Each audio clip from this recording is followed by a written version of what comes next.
Hello दोस्तों, स्वागत है आपका हमारे YouTube चैनल पे। दोस्तों, बाल विकास और शिक्षण शास्त्र के इस सीरीज में आज का जो हमारा टॉपिक रहने वाला है व्यक्तित्व के ऊपर है, पर्सनालिटी है ना, जो सीटेट के लिए एक इम्पोर्टेंट पॉइंट है और इससे जो है 1 नंबर आपको देखने के लिए मिलेगा।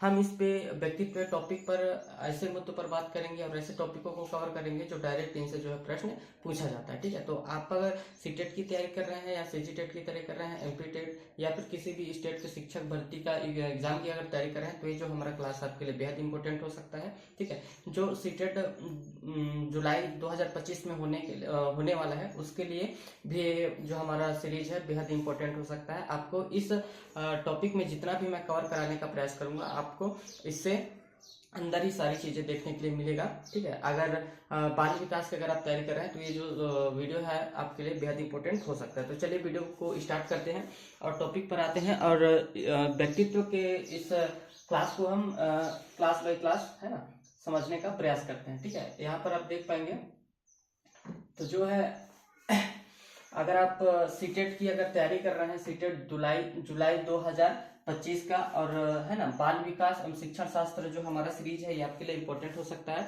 टॉपिक का नाम है हमारा व्यक्तित्व। व्यक्तित्व जो टॉपिक होता है, इससे पहले हमने अभिप्रेरणा के बारे में, मोटिवेशन के बारे में हमने डाला था। ये व्यक्तित्व है, इससे भी आपको 1 नंबर ऐसे प्रश्न आपको देखने के लिए मिलेंगे है ना। जितना मैं कराऊंगा इन्हीं प्रश्नों जो टॉपिक है इनसे बार बार जो है प्रश्न पूछा जाता है इस टॉपिक से। ठीक है, पर्सनैलिटी, तो इसी को हम आगे कंटिन्यू रखते हैं। ठीक है, वीडियो पर अगर पहली बार है दोस्तों तो वीडियो को जरूर लाइक करिएगा, ज्यादा से ज्यादा अपने दोस्तों तक शेयर करिएगा। वीडियो अगर आपके लिए थोड़ा सा भी इंफॉर्मेटिव लगे तो आप जरूर जो है लाइक करके चैनल को जरूर सब्सक्राइब करके रखिएगा। ठीक है, ऐसे ही वीडियो देखने के लिए। तो चलिए स्टार्ट करते हैं आप हम लोग है ना। पहले समझते चलिएगा, जितने भी मैं इसमें बात करूंगा ये हर एक पॉइंट आपके लिए इंपॉर्टेंट है और जो सीटेट जैसे एग्जामों पे है ना ये डायरेक्ट पूछा जाता है। मैं इससे आपको तैयारी कैसे करना है, ताकि आपका पहला अटेम्प्ट हो या 2-3 अटेम्प्ट आपने प्रयास किया है लेकिन फिर भी आपका जो सीटेट क्लियर नहीं हो पा रहा है, तो मैं उसके बारे में भी अपने चैनल पे पहले भी बता चुका हूं और फिर मैं एक नया वीडियो बना करके अपलोड करूंगा, जिसको आपको देखने पर सारी चीज अच्छे से क्लियर हो जाएगा कि किस तरीके से हम जो है पहले अटेम्प्ट में ही, पहला प्रयास में ही हम जो सीटेट जैसे एग्जाम को आराम से है ना क्वालिफाई कर सकें। ठीक है, तो चलिए बात करते हैं पर्सनालिटी के ऊपर, व्यक्तित्व के ऊपर है ना। तो देखेंगे हर एक पॉइंट आपके लिए मैं बता दे रहा हूँ कि इंपॉर्टेंट है। अब ये जो सीरीज है बाल विकास जिस भी एग्जाम पे पूछा जाता है वहां पर हर एक चीज मैंने डिटेल से बताने का प्रयास किया है और उन्हीं पॉइंटों को मैंने बताने का प्रयास किया जो अक्सर एग्जाम पे पूछा जाता है। तो आपको इन सारी चीजों को ध्यान में रखना है। व्यक्तित्व निर्माण की शुरुआत परिवार से ही हो जाती है। आपको ध्यान रखना है, व्यक्तित्व का जो शुरुआत होता है, निर्माण, वो परिवार से ही हो जाता है। हर एक लाइन आपके लिए इंपॉर्टेंट है ना। तथा समाज में जाकर वह पूर्ण होता है। मतलब व्यक्तित्व का निर्माण कहाँ से स्टार्ट हो जाता है, तो हमें ध्यान में रखना, परिवार से हमारा व्यक्तित्व का निर्माण होना चालू हो जाता है और जो है ये कहाँ तक जाकर के पूर्ण होता है, तो इस समाज में जाने के बाद जो है पूर्ण होता है ना। आगे देखेंगे व्यक्तित्व जो शब्द है, व्यक्तित्व शब्द की जो उत्पत्ति है ये भी एक नंबर के लिए इंपॉर्टेंट है ना। लैटिन भाषा से हुआ है ना, जिसका अर्थ होता है मुखौटा या नकाब। जिसका अर्थ होता है मुखौटा या नकाब। आपको लैटिन भाषा को याद में रखना है। ठीक है, और जो उसका अर्थ है उसको भी आपको ध्यान में रखना है कि इसका क्या अर्थ होता है, तो मुखौटा या फिर नकाब होता है। ठीक है, ये एक नंबर पे प्यारा प्यारा प्रश्न पूछा जाता है। इन दोनों प्रश्नों को आपको ध्यान में रखना है, हर एक लाइन आपके लिए इंपॉर्टेंट है ना। आगे चलेंगे, व्यक्तित्व संबंधित कुछ दृष्टिकोण है जिसको हमें ध्यान में रखना चाहिए है ना, क्योंकि हम जब सीटेट की तैयारी करते हैं तो बहुत सारी चीजें ऐसी हैं जो सीटेट के अगर वहां पर व्यक्तित्व बस दिया हुआ टॉपिक में आपको व्यक्तित्व पढ़ना है, तो व्यक्तित्व में जितना भी हो सकता है मैं उसको कराने का प्रयास करूंगा, क्योंकि क्वेश्चन कहाँ से क्या पूछेगा है ना। बार बार रिपीटेशन होता है क्वेश्चनों का, लेकिन अभी जैसे जैसे आपको सभी को पता है कि लेवल जो है एग्जाम का स्तर समय दर समय बढ़ते जा रहा है, तो हमें अगर व्यक्तित्व टॉपिक दिया हुआ है ना, तो उस व्यक्तित्व टॉपिक के अंदर जितनी भी सारी चीजें हो सकती है हमने उसको कवर करने का प्रयास किया। तो वीडियो को अंत तक जरूर देखिएगा, आपके लिए बेहद इंपॉर्टेंट हो सकता है ना। तो चलिए देखते हैं सामान्य दृष्टिकोण के अनुसार जो है ये किस तरीके से व्यक्तित्व से संबंधित है, इसको समझेंगे।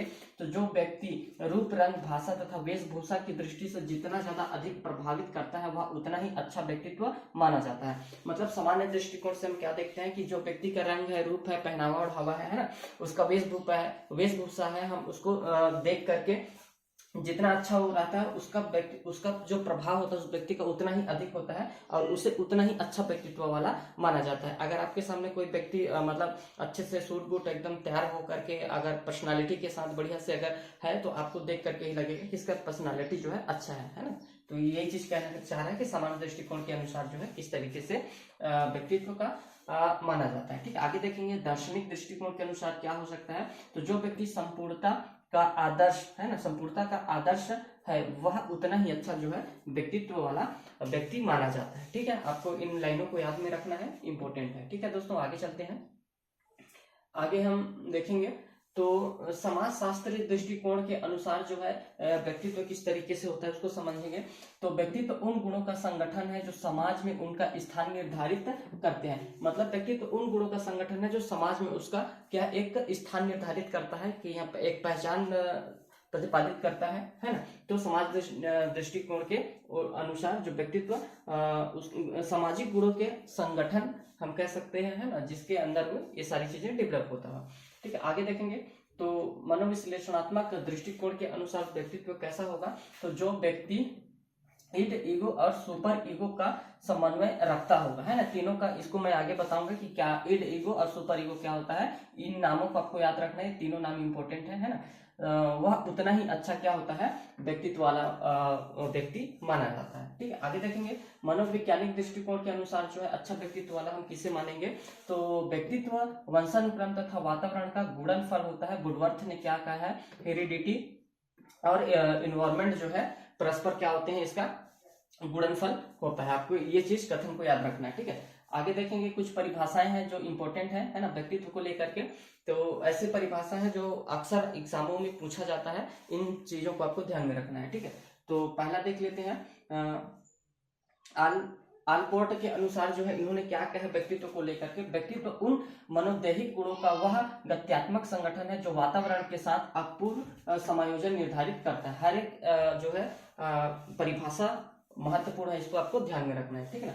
विलेंटाइन के अनुसार इन्होंने व्यक्तित्व को लेकर के क्या परिभाषा दिया है। तो व्यक्तित्व जो है जन्मजात तथा अर्जित जो है परिवर्तनों का योग होता है, एक इसका कथन है। तो विलेंटाइन का कथन आपको ध्यान में रखना है। बोरिंग के अनुसार इन्होंने क्या कहा है, तो व्यक्तित्व जो है वातावरण के साथ सामान्य व स्थायी समायोजन रखता है। तो ये किसका कथन है, बोरिंग के अनुसार, बोरिंग ने कथन दिया है। ठीक है, वाटसन के अनुसार देखेंगे तो हम जो कुछ भी करते हैं वही व्यक्तित्व है। वाटसन ने सिंपल सा कहा है कि हम जो कुछ भी करते हैं वही हमारा क्या कहलाता है, व्यक्तित्व कहलाता है। आइजेंक ने क्या कहा है, व्यक्तित्व व्यक्ति के चरित्र, ज्ञान शक्ति, शरीर संगठन या का स्थायी व टिकाऊ संगठन है जो वातावरण में उसके अपूर्व समायोजन का निर्धारण करता है। तो ये सारी परिभाषाएं आपको ध्यान में रखना है दोस्तों, ये डायरेक्ट जो है क्वेश्चन बनता है। ठीक है, मन के अनुसार क्या कहा है देखेंगे।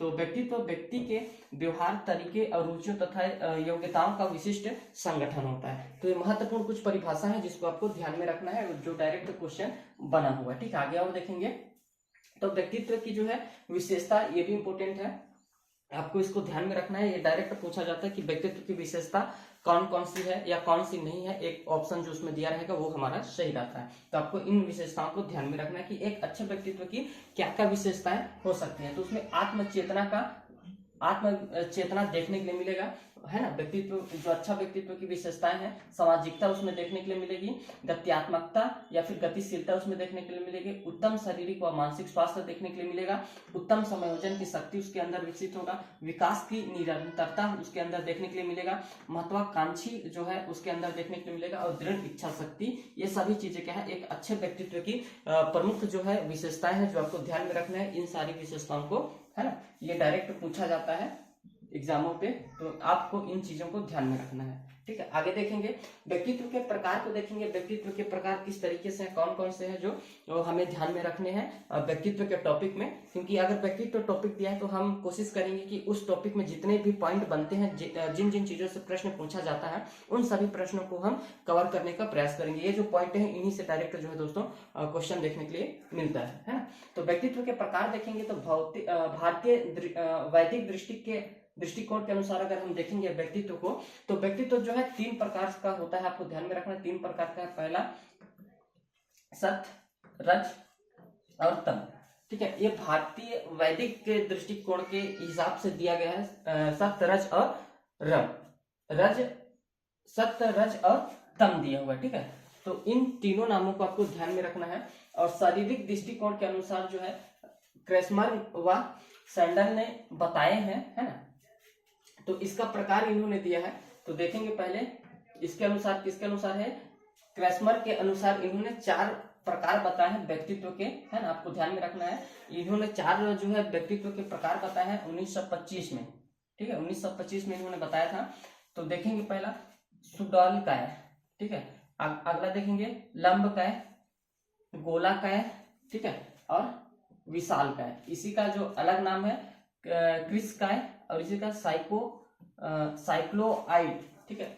और विशालकाय को क्या बोला जाता है, अगला नाम इसका क्या है, तो डिस्प्लास्टिक विशालकाय का अगला नाम है ना। तो इसमें पहला हम नाम देखेंगे, इसमें 4 पहला है, ये पहला, ये हो जाएगा दूसरा, ये हो जाएगा तीसरा, और ये हो जाएगा हमारा चौथा प्रकार, ठीक है। अब हम एक एक जो है क्रेसमर के अनुसार जो है एक एक को थोड़ा सा समझते हैं कि ये क्या कहना चाहता है। तो पहला है सुडॉलकाय, पहला है व्यक्तित्व हमारा, पहला सुडॉलकाय, ठीक है। सुडॉलकाय कौन कौन होंगे, तो एथलेटिक या फिर खिलाड़ी काय इसको कहा जा सकता है ना। तो ये नाम जो है सबका एक ही है, ये कुछ भी नाम दिया जा सकता है, आपको ध्यान में रखना है। ना अधिक लंबा होना, इसकी क्या विशेषता है, इसकी ना अधिक लंबा होना, ना अधिक छोटा होना, ना अधिक पतला होना, ना अधिक मोटा होना, ठीक है। आत्मविश्वासी और समायोजित प्रकार के ये व्यक्तित्व वाले व्यक्ति होते हैं, ठीक है। आगे देखेंगे लंबा काय, ठीक है, इसका अगला है लंबा काय, इसी को क्या बोला जाता है, कृष काय, या अगला है इसको क्या बोला जाएगा, सिजोएड, है ना, सिजोएड, ये चीज बोला जाएगा। ये तीनों नाम आपका एक ही है ना, तो आपको ध्यान में रखना है। तो इसमें इसकी क्या विशेषता है, बहुत अधिक लंबा होना, नाम से ही लंबा काय मतलब बहुत अधिक लंबा होना, दुबले, ठीक है, निराशावादी, कल्पनावादी, चिंतन रहने वाले व्यक्तित्व के व्यक्ति इसमें होते हैं। अगला देखेंगे तो गोलाकाय, ठीक है, गोलाकाय, इसको आपको नाम रखना है, इसी को क्या कहा जाता है, स्थूलकाय भी कहा जाता है, ठीक है। नाम एक ही नाम के कई सारे हैं, तो आपको नाम को विशेष ध्यान रखना है इसमें, ठीक है। तो इसकी क्या विशेषता है, नाटे मोटे होते हैं, गोल आकार के मिलनसार होते हैं, खाने पीने के शौकीन ज्यादा होते हैं, आराम प्रिय होते हैं, इनको आराम ज्यादा पसंद होता है, ठीक है। तो इनकी ये विशेषता है। आगे देखेंगे विशालकाय, अगला हमारा है चौथा विशालकाय। तो विशालकाय ये क्या होता है, मिश्रित होते हैं, है ना, मिश्रित होते हैं। इनका शरीर जो है विशाल होता है तथा ऊपर वाले व्यक्तियों का मिला जुला स्वरूप होता है। विशालकाय में जो है, इन विशालकाय के अंदर ये सारी जो 3 हमने सुडौलकाय, लंबाकाय और गोलाकाय ये जो देख रहे हैं, इनकी सारी गुणे जो होते हैं विशालकाय के अंदर आपको देखने के लिए मिलता है, ठीक है। आगे देखेंगे, अब अगला है देखेंगे तो बी नंबर, सेल्डन के अनुसार, है ना, सेल्डन के अनुसार इन्होंने क्या कहा, हमने पहले देखा था किसके अनुसार, क्रेसमस के अनुसार, अब देखा है सेल्डन के अनुसार। तो इनका सिद्धांत का नाम क्या है, तो इन्होंने सोमोटाइप 3 प्रकार का दिया है, ठीक है, सोमोटाइप 3 प्रकार का दिया है। तो सेल्डन के अनुसार 3 प्रकार का दिया हुआ, इसको आपको ध्यान में रखना है। तो पहला है लंबाकृत, ठीक है, आयताकृति, और दूसरा है गोलाकृति, ठीक है। पहला है हमारा, जैसा नाम है उसको वैसे ही हम समझेंगे, जिस तरीके से इसका नाम है उसी तरीके से इन्होंने दिया। जैसे लंबाकृति में क्या होगा कि उसकी आकार लंबा होगा, आयताकृति में क्या होगा ये भी हम जान रहे हैं ना, और गोलाकृति में क्या होगा ये भी हम जान रहे हैं, ठीक है। तो ये आपको मेन नाम को आपको ध्यान में रखना है कि क्या क्या इन्होंने दिया हुआ है, ठीक है। अब इसमें देखेंगे, अगला हम देखेंगे समाजशास्त्री दृष्टिकोण से, है ना। समाजशास्त्री दृष्टिकोण के आधार पर इन्होंने 6 प्रकार का बताया है ना। और देने वाले कौन थे, तो स्प्रेंगर के ने इसे इस दृष्टिकोण के आधार पर व्यक्तित्व का विभाजन किया है ना। और जो इन्होंने पुस्तक दिया है जिसमें 6 प्रकार इन्होंने बताया, तो पुस्तक का नाम आपको रखना है टाइप ऑफ मैन, ठीक है। टाइप ऑफ मैन पुस्तक का नाम है, जो किनके द्वारा दिया गया है, स्प्रेंगर के द्वारा दिया गया है। और इन्होंने समाजशास्त्र दृष्टिकोण से इन्होंने 6 प्रकार का व्यक्तित्व को बताया है, ठीक है। तो उसको देख लेते हैं क्या क्या है, आपको नाम याद रखना है, ठीक है। जैसे सैद्धांतिक व्यक्तित्व, सैद्धांतिक व्यक्तित्व वाले कैसे होंगे, जैसे उसके अंदर क्या होगा, सैद्धांतिक लेखक होगा, लेखक की गुण होगा, साहित्यकार हो सकता है, पत्रकार हो सकता है, और दार्शनिक हो सकता है। तो ऐसे जिसके अंदर गुण होंगे वो किस व्यक्तित्व के अंदर आएंगे, तो सैद्धांतिक व्यक्ति व्यक्तित्व के अंतर्गत आएंगे। ठीक है, आगे देखेंगे आर्थिक व्यक्तित्व। आर्थिक व्यक्तित्व के अंदर कौन सा व्यक्ति आएंगे, जैसे दुकानदार, व्यापारी और उद्योगपति। ये जिनके अंदर गुण होंगे वो किसके अंदर आएंगे, आर्थिक व्यक्तित्व के व्यक्ति वाले व्यक्ति होंगे, है ना। तो आगे देखेंगे सामाजिक व्यक्तित्व वाले व्यक्ति कौन हो सकते हैं, जैसे सामाजिक जो है कार्यकर्ता। अन्ना हजारे हम एक देखते हैं जो समाज के लिए बहुत कुछ किया है इन्होंने, है ना। तो सामाजिक व्यक्तित्व जिसके अंदर समाज का के प्रति जो गुण विकसित होता है, जैसा उनके है ना, तो वो सामाजिक जो है व्यक्तित्व का व्यक्ति कहलाते हैं। और राजनीतिक व्यक्तित्व वाले जैसे जितने भी राजनेता हैं उनके अंदर कौन सी व्यक्तित्व पाया जाता है, तो राजनीतिक व्यक्तित्व पाया जाता है। आगे देखेंगे धार्मिक व्यक्तित्व। धार्मिक व्यक्तित्व क्या हो जाएंगे, जैसे पुजारी है, संत है, महात्मा है, इनके अंदर क्या पाया जाता है, तो धार्मिक व्यक्तित्व पाया जाता है। आगे देखेंगे सौंदर्यात्मक कलात्मक व्यक्तित्व। ठीक है, तो जैसे जिसके अंदर चित्रकारी, कलाकार, मूर्तिकार जिनके अंदर गुण पाया जाता है वो कलात्मक व्यक्तित्व के अंतर्गत आते हैं। ठीक है दोस्तों, ये सारी चीजें इंपॉर्टेंट है, आपको ध्यान में रखना है। आगे चलते हैं इसी में। आगे देखेंगे यहाँ पर मनोवैज्ञानिक प्रकार। मनोवैज्ञानिक प्रकार किस तरीके से है, तो युंग व जुंग ने मनोवैज्ञानिक प्रकार बताए हैं और इन्होंने एक पुस्तक बताया है जिसका नाम साइकोलॉजिकल टाइप है ना। मनोवैज्ञानिक का एक प्रकार है ये भी। ठीक है, तो बुक का नाम आपको याद रखना है, युंग और जुंग ने मनोवैज्ञानिक के प्रकार बताए हैं, है ना। और इनका जो बुक का नाम था साइकोलॉजिकल जो है टाइप, इन्होंने एक मनोवैज्ञानिक प्रकार है जो इन्होंने एक बुक बताया है। उसी बुक में इन्होंने जिक्र किया है, पहला देख लेंगे कौन कौन से बताया है। अंतर्मुखी व्यक्तित्व। अंतर्मुखी व्यक्तित्व क्या होता है इसको हम आगे समझेंगे। और बहिर्मुखी व्यक्तित्व क्या होता है, और उभयमुखी व्यक्तित्व। ये 3 प्रकार के व्यक्तित्व बताए हैं जो हमें ध्यान में रखने हैं। ठीक है, तो पहला देख लेंगे हम अंतर्मुखी व्यक्तित्व की क्या क्या चीजें विशेषताएं होती हैं, आपको ध्यान में रखना है। तो ये सरल स्वभाव के होते हैं, आत्म केंद्रित होते हैं, मित्रभाषी होते हैं, स्वार्थी स्वभाव के होते हैं, सामाजिकता का अभाव होता है इनके अंदर, विनोद का अभाव होता है, हंसी मजाक, है ना, और दोस्तों का अभाव होता है, मानसिक शक्तियों का विकास विशेष रूप से होता है, एकांतवासी होते हैं, शर्मीले स्वभाव के होते हैं, अत्याधुनिक तथा साहित्यिक विषयों में रुचि रखते हैं, विचार व दिव्य दृष्टि का प्रधान होता है, जैसे लेखक, विचारक, दार्शनिक और वैज्ञानिक इत्यादि। ये किन व्यक्तियों के अंदर व्यक्तित्व पाया जाएगा, तो अंतर्मुखी व्यक्तित्व के अंदर की जो व्यक्ति होंगी उनकी विशेषताएं हैं। ठीक है दोस्तों, आगे चलेंगे इसी में। तो आगे इसी में आपको देखने के लिए मिलेगा, ये है हमारा अगला आ गया, दूसरा है बहिर्मुखी व्यक्तित्व। बहिर्मुखी व्यक्तित्व किनके अंदर क्या होता है, ये सारी चीजें उसकी विशेषता है जो आपको ध्यान में रखना है। अत्यंत सामाजिक होते हैं। जो बहिर्मुखी वाले व्यक्तित्व वाले गुण वाले जो व्यक्ति होंगे उनके अंदर क्या होगा, अत्यधिक जो है सामाजिक होते हैं, ये बहुत ज्यादा बोलते हैं, इनकी एक विशेषता है बहुत ज्यादा बात करेंगे, है ना। समायोजन शक्ति का उत्तम होती है, इनकी समायोजन शक्ति बहुत उत्तम होती है, कहीं भी जैसे भी परिस्थिति होगी उस हिसाब से अपने आप को समायोजन कर लेते हैं। मित्र बहुत ज्यादा होते हैं, है ना, ऐसे व्यक्तित्व वाले बहिर्मुखी व्यक्तित्व वाले जिनके मित्र बहुत ज्यादा होते हैं।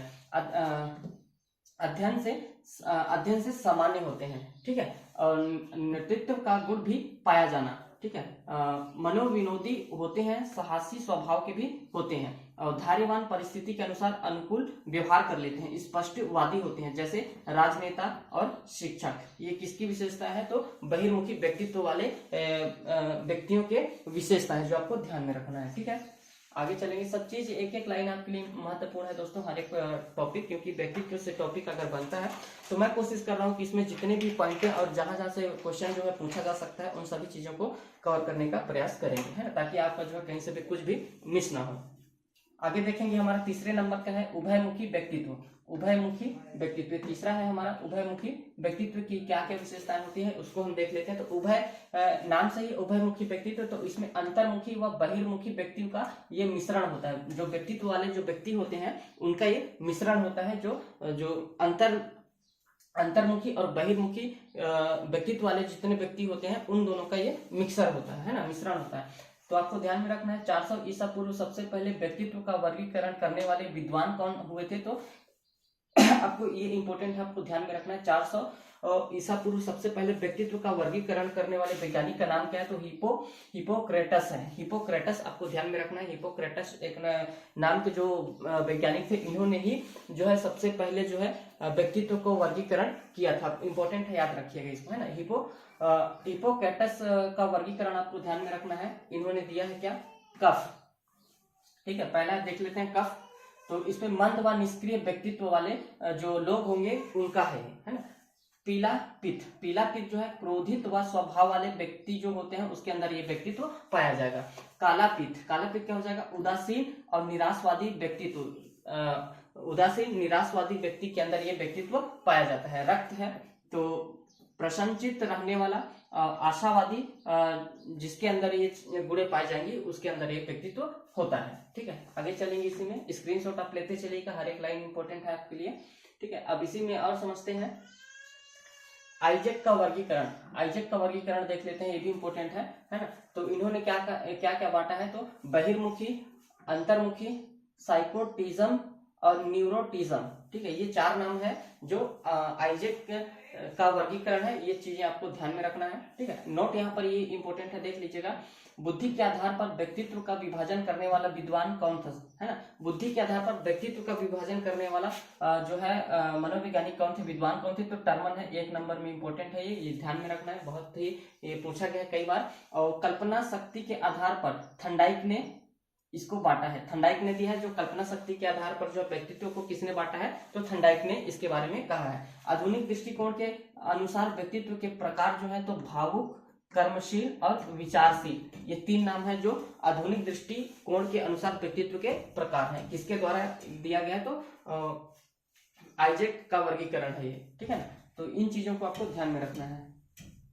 आगे चलते हैं, इसी में आप देखेंगे यहाँ पर इंपॉर्टेंट है व्यक्तित्व को प्रभावित करने वाले जो महत्वपूर्ण कारक हैं, कौन कौन से कारक हैं जो व्यक्तित्व को प्रभावित करते हैं, उसके बारे में थोड़ा सा समझेंगे। पहला हमारा है वंशानुक्रम। वंशानुक्रम किस तरीके से करता है इसको समझेंगे।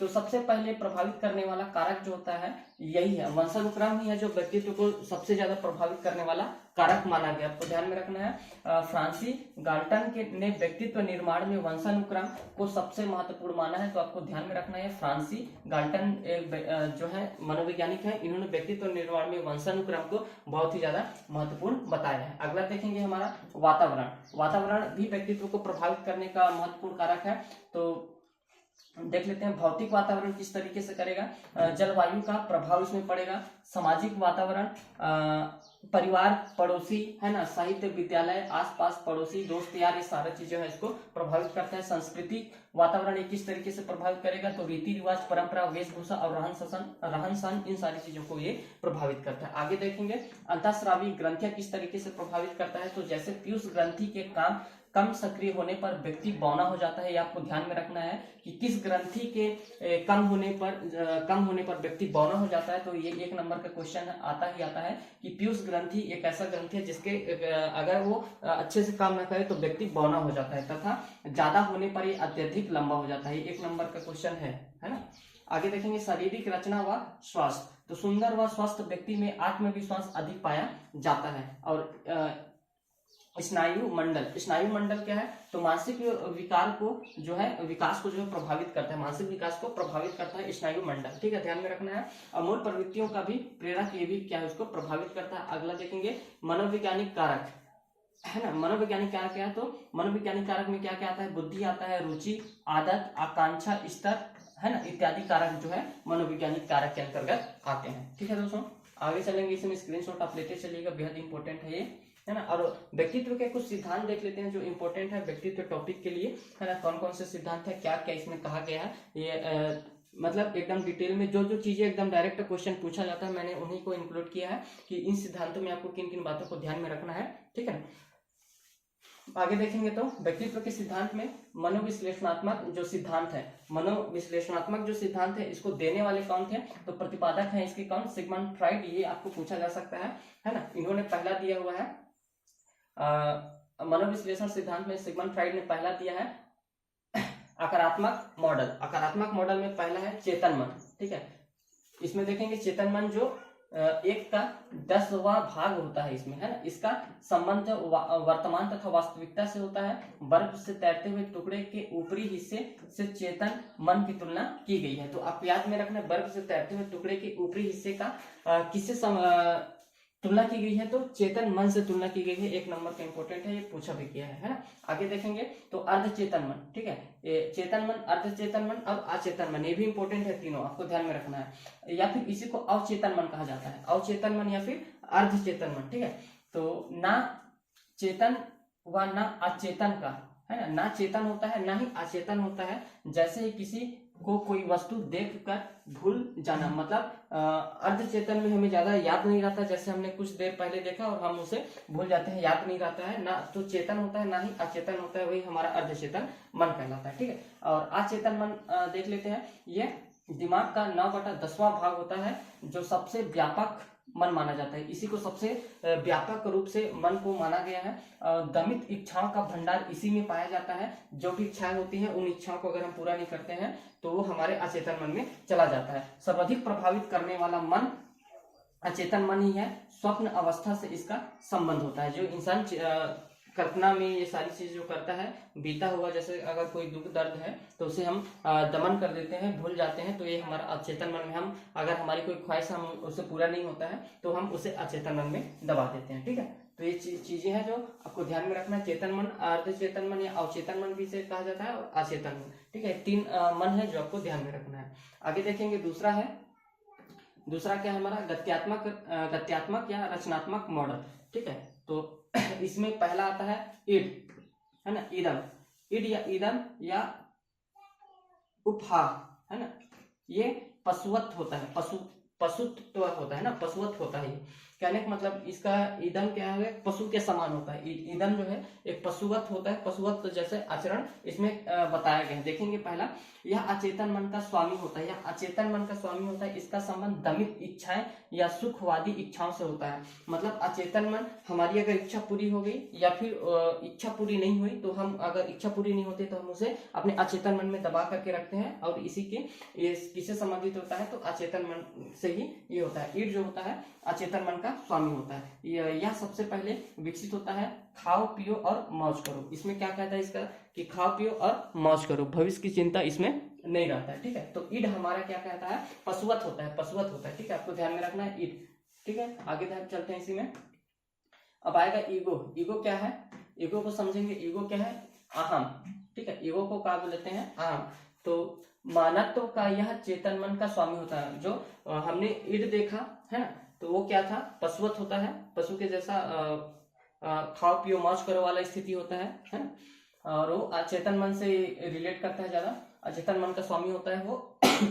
और ये मानवत्व का चेतन मन का स्वामी होता है। इसका संबंध वर्तमान वास्तविकता या मानवता से होता है। ना तो यह पूर्णता सुखवादी है और ना ही यह पूर्णता क्या है, आदर्शवादी है। व्यक्तित्व की क्या है, कार्यपालक शाखा ईगो है, ठीक है। आपको ध्यान में रखना है। आगे देखेंगे सुपर ईगो किस तरीके से होता है। तो सुपर ईगो को परम अहम बोला जाता है ना। इसका संबंध जो है देवत्व से होता है, ठीक है। यह आदर्शों व नैतिक मूल्यों की बात करता है, और यह मत करो वो मत करो इस सुपर ईगो के अंतर्गत होता है। करने से पहले हमें क्या परिणाम हो सकते हैं, कुछ भी चीज अगर कर रहे हैं तो उसका परिणाम को सोच विचार करके उसमें फैसला लेता है, वही हमारा सुपर ईगो होता है। तो ईड ईगो और सुपर ईगो, ये तीनों चीजें इंपॉर्टेंट है, आपको ध्यान में रखना है। और फ्राइड के अनुसार जो मूल प्रवृत्तियां क्या है, तो फ्राइड के अनुसार जो मूल प्रवृत्तियां क्या होता है देख लेते हैं। इरोस जीवन मूल प्रवृत्ति का रचनात्मक होता है, ठीक है। और अगला है थेनाटोस मृत्यु मूल प्रवृत्ति क्या होता है, विध्वंसात्मक होता है, ठीक है। फ्राइड ने काम प्रवृत्ति को क्या कहा गया है, तो लिबिडो का है। ये इंपॉर्टेंट है, 1 नंबर का, इसको ध्यान में रखना है। फ्राइड ने काम प्रवृत्ति को लिबिडो कहा है, और यह जीवन की मूल प्रवृत्ति में आती है। जो लिबिडो है यह जीवन की मूल प्रवृत्ति में भी इसमें आता है ना। तो इस चीज को आपको ध्यान में रखना इंपॉर्टेंट है ये। आगे चलेंगे इसमें। और फ्राइड का जो है लैंगिक विकास किस तरीके से होता है, इसको हम समझेंगे, है ना।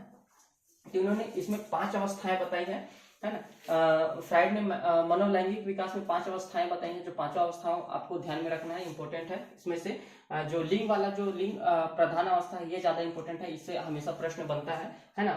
ओडिपस ग्रंथि क्या है और इलेक्ट्रा ग्रंथि क्या है, ये दोनों नाम आपको याद रखना है। इसको मैं भी बताता हूँ इसमें क्या क्या चीज इंपॉर्टेंट है। तो मुखावस्था में देख लेते हैं। मुखावस्था जब छोटा सा बच्चा होता है तो मुख से ही सारा चीजें होता है उसका। तो 0 से 1 वर्ष जैसे मुख के माध्यम से काम क्रियाएं करना, अंगूठा चूसना, दांतों को कटकटाना, उनके जो भी रहता है हाव भाव उसके मुख से होता है ना।